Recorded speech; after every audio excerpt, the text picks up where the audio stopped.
Yan o, meron tayong customer, iPhone 14 Pro Max LCD. Ma'am, anong nangyari dyan? Ano siya? Papalitan ko ng LCD. Bakit Kasi, po?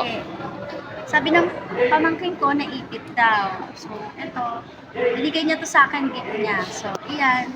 Salamat sa pamangkin ko, Maybell. So, ako nang bahala dyan. Gawin na natin yung LCD mo. iPhone 14 Pro Max. Bibigyan natin siya malaking discount. So, ilalagay natin LCD OLED. Original 14 Pro Max. Para matuwa naman si Madam. Kaya, Gadget mo ba ay nasira? Huwag mag-alala. Dito na kayo sa RD Telecom. Nag-aayos kami ng lahat ng cellphone, laptop at tablet at libre ang check-up. We fix all major brands from iPhone. kaya nakabit na natin yung LCD. Basic lang naman ang pagkabit. Siyempre, kailangan lang ng ingat kasi medyo mahal ang LCD. Ngayon, pinapanood ni Ma'am. Ma'am, anong sabi mo sa ating gawa? Gusto ko lang gamitin. Bilisan mo na. Hindi, joke lang. Hawakan mo. Satisfied. Sira. Thumbs up naman.